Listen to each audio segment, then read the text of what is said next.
कि हम सत्ता में आए तो 300 यूनिट तक बिजली फ्री देंगे, उसमें कोई बिल नहीं आएगा। हम स्किल डेवलपमेंट का एक योजना के साथ 1 लाख रुपए उनके खातों में 1 साल में उनको दे देंगे। कि इन्होंने तो 10 साल में सारा नाश ही कराया है। भाई जितने वायदे मैंने गिराए सारे उल्टे हुए हैं, एक भी पूरा नहीं हुआ। इसका समाधान महायुद्ध है और युद्ध बटनों से होगा, पर ये युद्ध नहीं कर रहे, करेंगे भी नहीं, महाविनाश होगा। ये तो इलेक्शन के जुमले फेंक रहे हैं। दुनिया में जिन्होंने स्वर्ण पदक जीते हैं उनका खुलेआम अपमान किया है, एक दिन भी अफसोस जाहिर नहीं किया। क्या हो रहा है इस देश में? और फिर कह रहे हम ये कर रहे हैं। याद करिए इन बीजेपी के नेताओं को और कांग्रेस की हाय हाय करके जनता से कहते थे हमें दे दो, हम ये सारी काम ठीक कर देंगे। हमारी माताएं बहनें, पत्रकार बंधु और सभी साथियों, मुझे तो ये पता था, मैं तो रास्ते से आ रहा हूँ 2 दिन में पलवल साइड के दौरे में मेरा गला पका हुआ है। मुझे शायद आपके दर्शन होने थे। आप क्षेत्र के अलग अलग कोनों से, मोहल्लों से, शहर से, चाहे वो माताएं हैं, चाहे बहनें हैं, चाहे पुरुष हैं, चाहे जवान हैं, एक जिम्मेदार एक क्रीम के रूप में यहाँ आए बैठे हैं। मुझे तो ये पता लगा था कि यहाँ प्रेम भोज हो रहा है। रात्रि प्रेम भोज का पता लगा दुष्यंत कर रहा है, ऐसा ही था ना? ये आज की मीटिंग मुझे लगता थी तो ये इलेक्शन की मीटिंग, और मुझसे झूठ बोल दिया। जिस व्यक्ति को यहाँ आना था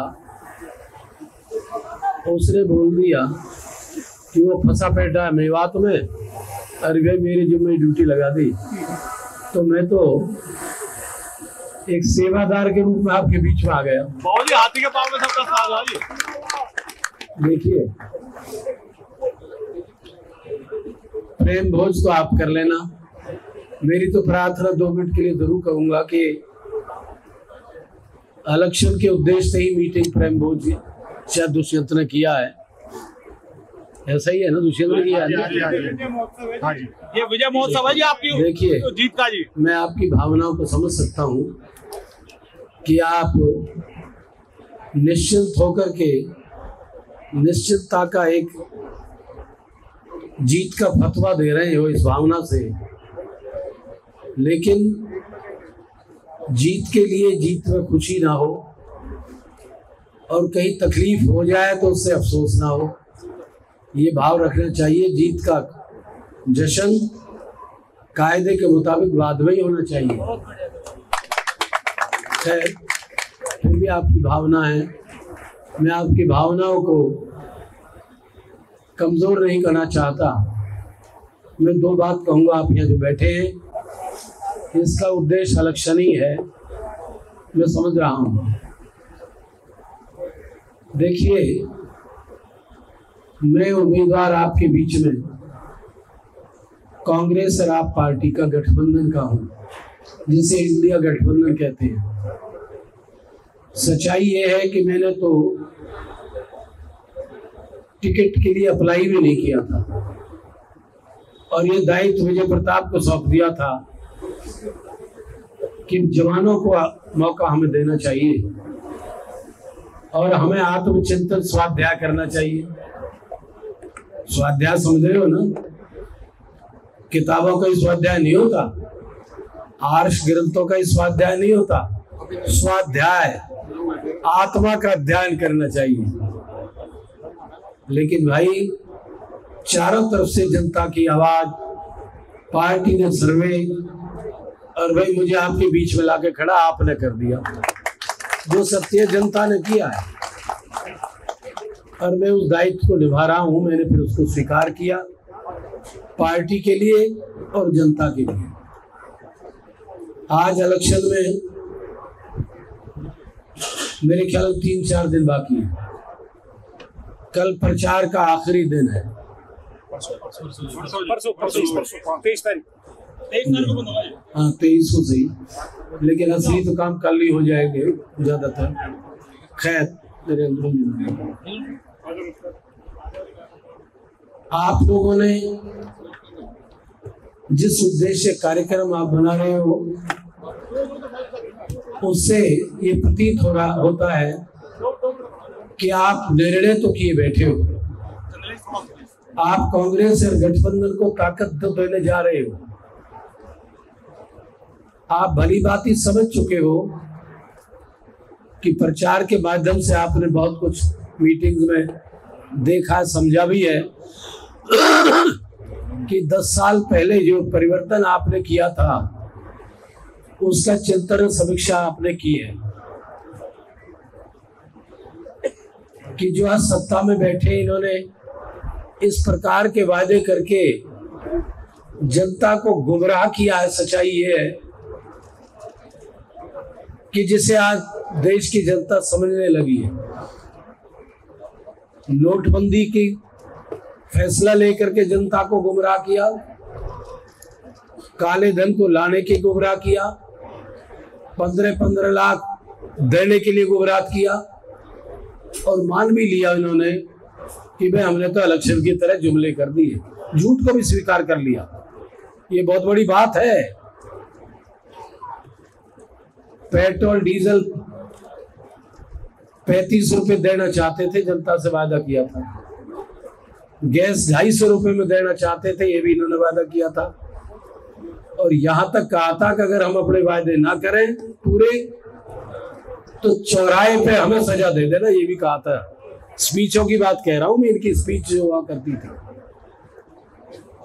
ट्रैक्टर के ऊपर मोटरसाइकिल रखी रहती थी, गैस के सिलेंडर रखे रहते थे। याद करिए इन बीजेपी के नेताओं को। और कांग्रेस की हाय हाय करके जनता से कहते थे हमें ये दे दो, हम ये सारी काम ठीक कर देंगे। 10 साल में आज पूछने का समय आया। 5 साल में तो नहीं पूछा आपने। पूछना तो 5 साल में चाहिए था कि वो वादे तो 5 साल पहले के हैं। वो वादे 5 साल की बजाय 10 साल में भी क्या पूरे हुए हैं, ये आपको पूछना चाहिए। गैस तो मिल रही है 1000 में, पूछ लिया हमने। तेल बिक रहा 100 रुपए में, जो कांग्रेस के टाइम में 60-62 रुपए था। और भैया इंतजार कर रहे हैं 15 लाख का भी हम, कि आज नहीं कल फिर ला दे शायद। करप्शन की हालत यह है, फाइल तैयार हो जाती है, पेमेंट ले जाते हैं, जमीन पर काम नहीं है। करप्शन की हालत यह है, नौकरियां नहीं है। 2.5 करोड़ नौकरियों का वादा किया था, नौकरी तो नहीं रही। 10 साल का रिकॉर्ड देख लीजिए कि नौकरियां घट गई और संगठित क्षेत्र में भी असंगठित क्षेत्र में भी निकाल दिए गए। कंपनियों से भी कम हुई है, भर्तियां नहीं है। केंद्र में भी 30 लाख नौकरियां खाली पड़ी हैं देश में। हरियाणा में भी 2-2.5 लाख खाली पड़ी है। तो भले आदमी फिर इतना बड़ा झूठ कह रहे 2.5 करोड़ देने का, जो खाली पड़ी है वही नहीं भरी तुमसे, तो फिर कहां वादे रह गए। तो ये आज ये जवाब लेने का समय है। फिर तुम्हारे बीच में आने का नैतिक अधिकार इनको नहीं है, सही मानो पूछो तो। ये प्रबुद्ध नागरिक का काम है ये सवाल पूछने का। हम भेड़ बकरी नहीं है कि कहें मोदी के नाम से दे दो, मोदी के नाम, अरे अपने नाम से तो मांग लो। करप्शन झिटके कर रहे हो, वादे पूरे नहीं कर रहे, तो ये ख्याल क्या चीज है ये डेमोक्रेसी नहीं है। और डेमोक्रेसी संविधान के लिए और खतरे पैदा कर रहे हो, गुंडागर्दी पे भी उतर रहे हो। ईडी और सीबीआई जनता की सेवा के लिए है, ये न्याय के लिए है। ये उनका इस्तेमाल विपक्ष के लिए मारने के लिए हो रहा है। ऐसा कभी भी नहीं देखा भाई, आज तक किसी सरकार ने भी नहीं किया। अटल बिहारी वाजपेयी की सरकार भी पहले रही, लेकिन इस प्रकार के राजनीतिक ईर्ष्या, छोटापन उसने भी नहीं किया कभी भी। हमें उसकी प्रशंसा भी करनी चाहिए। और बल्कि इंदिरा गांधी की बड़ाई तक की कि इंदिरा गांधी में देव दुर्गा का अवतार है। राजीव गांधी की बड़ाई की कि अगर राजीव गांधी नहीं होते तो मैं जिंदा नहीं होता। ये है राजनेताओं के गुण कि विपक्ष का भी गुणों की सराहना करे। इन्होंने तो जैसे एक में सत्ता ले ली, छोड़नी नहीं अंग्रेजों की तरह। आज ये स्थिति पैदा हो रही है। संविधान के लिए, जिस संविधान के लिए लहू दिया है इस देश में आजादी के लिए, डॉक्टर अंबेडकर ने संविधान दिया है, कांग्रेस ने संविधान दिया है, देश ने आजादी दी है, और तरह तरह के सगुफे तोड़ते इन बातों पे तो नहीं करते। तुम उसकी बातों को कांग्रेस के कामों की बराबरी तो कुमदम करके दिखाइए। कांग्रेस का ही टाइम था कि कांग्रेस ने इंदिरा गांधी, जवाहरलाल नेहरू, लाला क्या नाम है तुम्हारा, नहीं अपने वो थे, क्या नाम है, सरदार पटेल भी थे, और जितने भी चीफ मुख्यमंत्री हुए हैं, उन्होंने देश की आजादी के लहू दिया है। और कांग्रेस को कोतरे, कांग्रेस ने क्या किया? एक बयान आज मैंने तो पढ़ा, मुझे बड़ा अफसोस हुआ।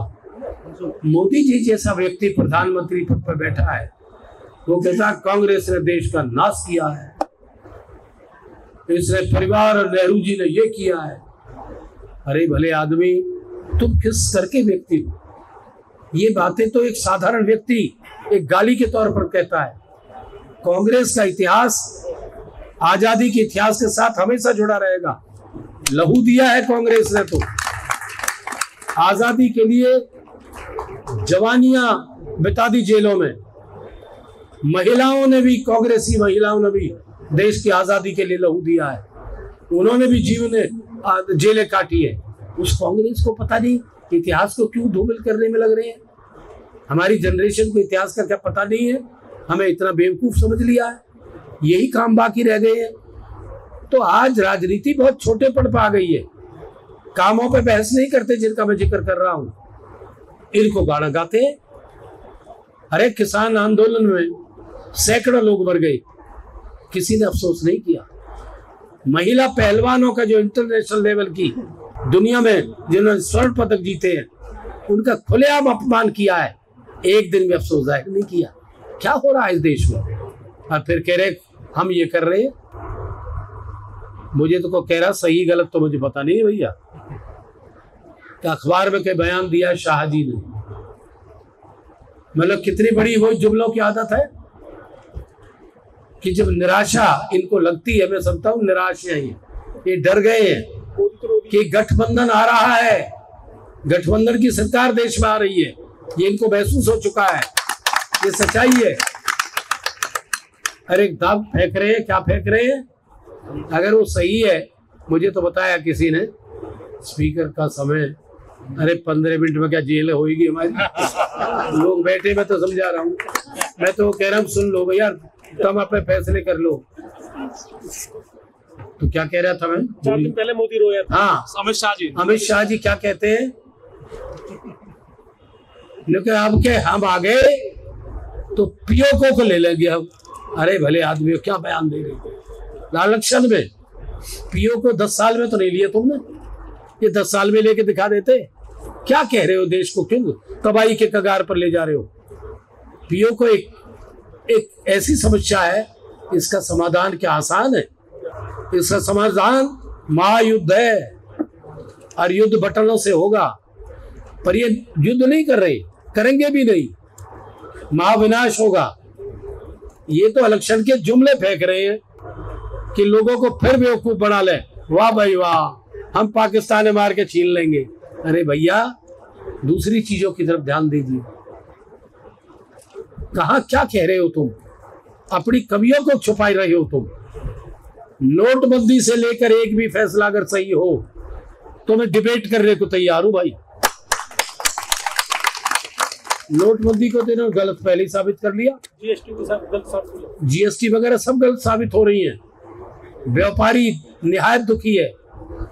व्यापारी रोते देखे हैं कि भाई जीएसटी भी दे रहे हैं और दूसरा रिश्वत भी दे रहे हैं। रोज आके खड़े हो जाए इनके नए नए के नियम, या तो पैसे दे के पड़ाव कर रहे हैं। जीएसटी का मतलब क्या है? इसको बेहुदा ढंग से असंतुलित ढंग से लगाया गया है। ईडी और इसके छापे विरोधी ने दबाने के लिए हो रहे हैं। ऐसा कभी नहीं देखा। जिनको 70,000 करोड़ के लांछन प्रधानमंत्री लगा रहे हैं, उनको अगले दिन बीजेपी मिलेगा, सब दूध दोहे हो गए और डिप्टी सीएम बना दिया। क्या हो रहा है इस देश को? और फिर हम देख रहे हैं। तो भैया समय आ गया है। आप देखिए इन जुमलेबाजों को, ये राजनीति में नहीं है। हम कहाँ चले गए? हमारी काम को देखिए। जितने काम हुए हैं फरीदाबाद में, कांग्रेस शासन के सारे 10% की सड़कें बना दी। ये कोई काम नहीं है। मेट्रो हमने दी, मेडिकल कॉलेज दिए, यूनिवर्सिटियां खड़ी हैं, टेक्निकल कॉलेज एक नहीं 54-55 सारे खड़े हैं तकनीकी। उसमें खिलाड़ियों को नौकरी पद ये तो है ही है। नौकरियां तो दी है, एक योजना के मुताबिक पद पाओ और नौकरी दो। ये उन खिलाड़ी का अपमान कर रहे हैं, महिला खिलाड़ियों का अपमान कर रहे हैं। और आज तक जू नहीं रहेंगे रीढ़ के कान पे। ये एलिवेटेड रोड, ये भी कांग्रेस की है। आप ये ध्यान करना, ये शुरू कर दी थी बदरपुर से। सरकार बदल गई तो जो पेंडिंग काम है तो करने होंगे सरकारों को। भाई ये काम पूरे हुए, इससे आगे नहीं है। कोई एक प्रोजेक्ट ये कहते हमने ये तैयार कर दिया। तो भाई अब सोचने का समय हो गया। आज क्या बुरी हालत हो रही है। फरीदाबाद स्मार्ट सिटी बनाने का था, ये कबाड़ सिटी हो रहा। क्या हो रहा है? तो आज पार्टियों से ऊपर उठकर सोचिए।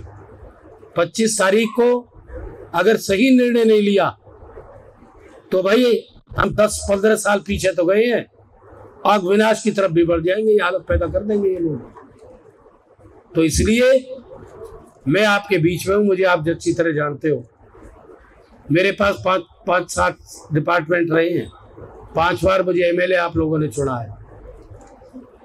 मेरे पास रिश्वत तो बहुत ही दूर है भैया, मैंने तो भेंट भी नहीं ली है। और दूसरी तरफ का आप देख ही रहे हो कि लोग चारों तरफ करप्शन पाल ही कह रहे हैं। हाँ ये सच मैं तो कह रहा हूँ जो आज हालत है। अब चुनाव आपके अधीन है, भयभीत नहीं होइए। ये जा रहे हैं, सरकार गिरी हुई है। 42 एमएलए हैं, 45 नहीं है इनके पास। ये तो रिकॉर्ड की बात कह रहा हूं मैं। तकनीकी तौर पर इनको राहत मिल रही है 6 महीने अगले दोबारा अविश्वास प्रस्ताव नहीं तो माइनॉरिटी में आज नहीं कल चले जाएंगे।